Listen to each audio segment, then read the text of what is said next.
I'm Elisa Parker. We're broadcasting live here from the Wild and Scenic Film Festival. It's the largest film fest of its kind in the United States.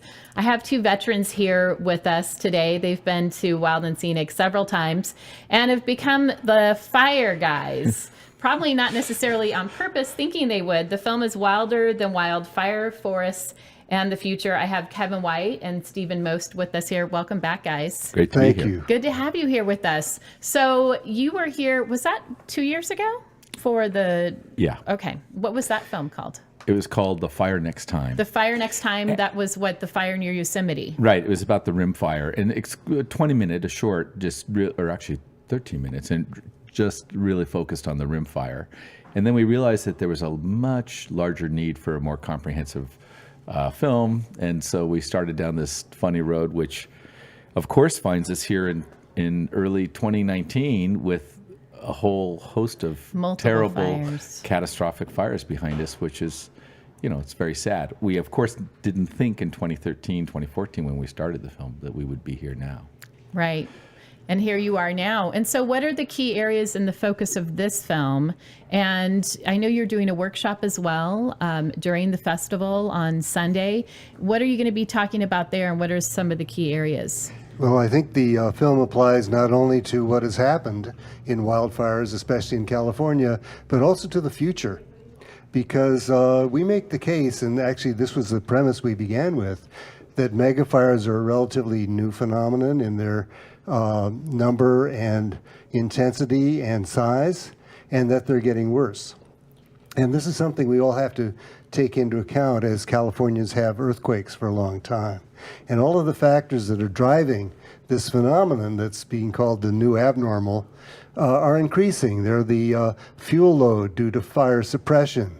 They're the movement of populations into wildland areas, and of course climate change. So we'd like to put a local focus on this phenomenon, because you here in Nevada City and Grass Valley and the Tahoe National Forest area have to consider the prospects of catastrophic fire. The campfire hit pretty close to home. The campfire was very close to home for us here in Nevada City. In fact, many of the families and victims of that fire in Paradise and regions around that have moved in this area, because pretty much the whole community was demolished.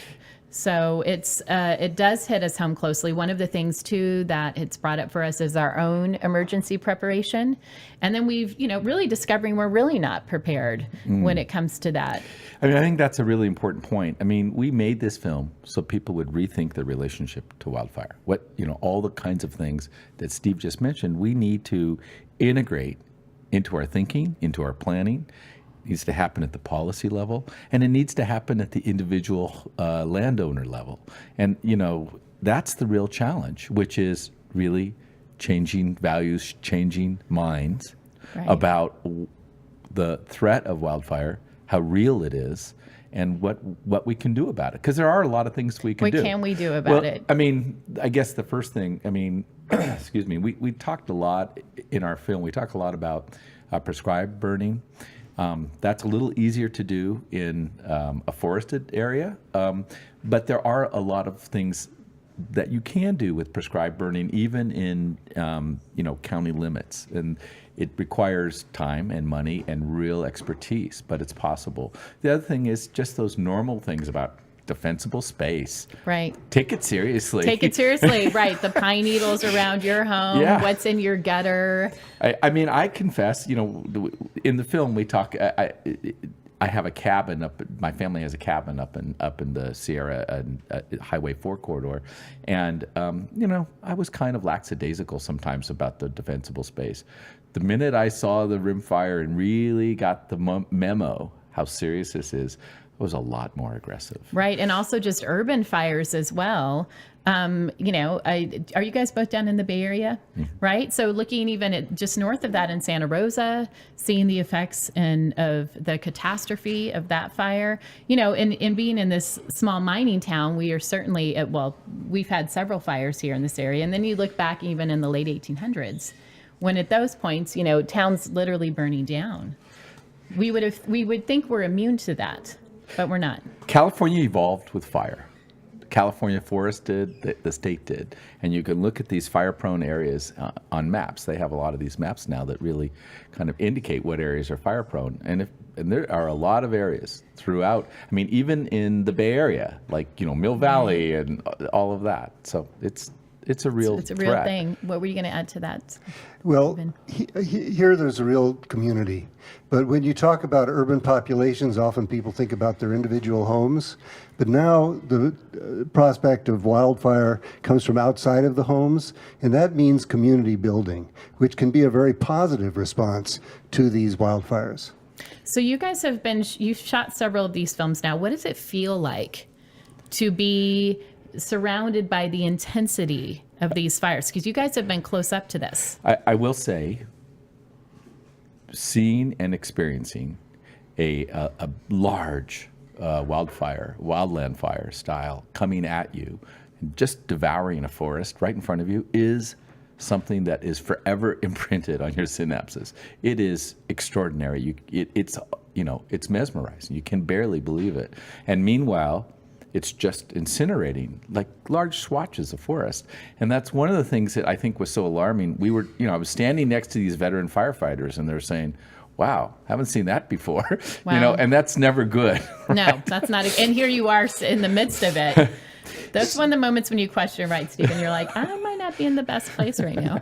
Standing in Coffey Park after the wine country wildfires was an unforgettable experience. It was like being in Hiroshima in August of 1945. And it so happened that the night of the shoot, I went to a wedding party.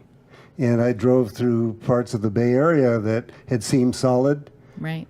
Because I've lived there for many, many years.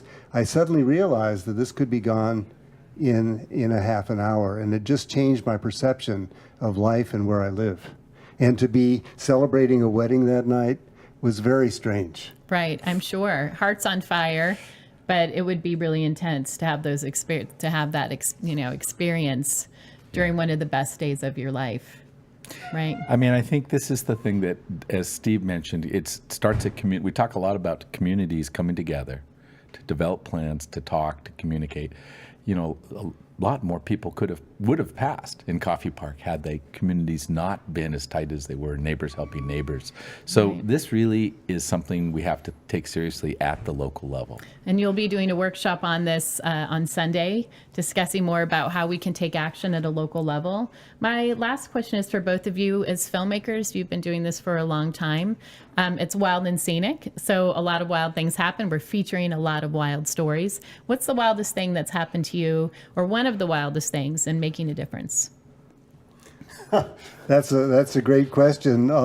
I think what's really remarkable, it's not so wild, it's that so many people are intensely engaged in this subject.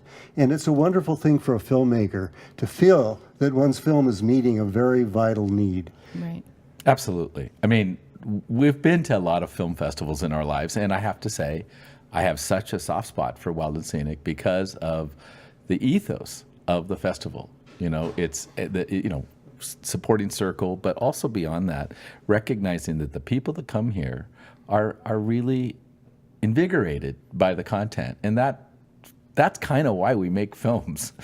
Right, right. Stories need to be told, and also as we focus on wild and scenic, there is an emphasis on the solutions. Right. So as we're bringing attention to some really dire issues, there are things that we can do to make a difference. And as we're learning too, it really revolves around every single individual and how we're connected together to help take action around that too.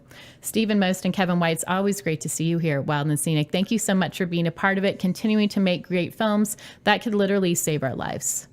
Thank you. Thank you It's so our much. pleasure.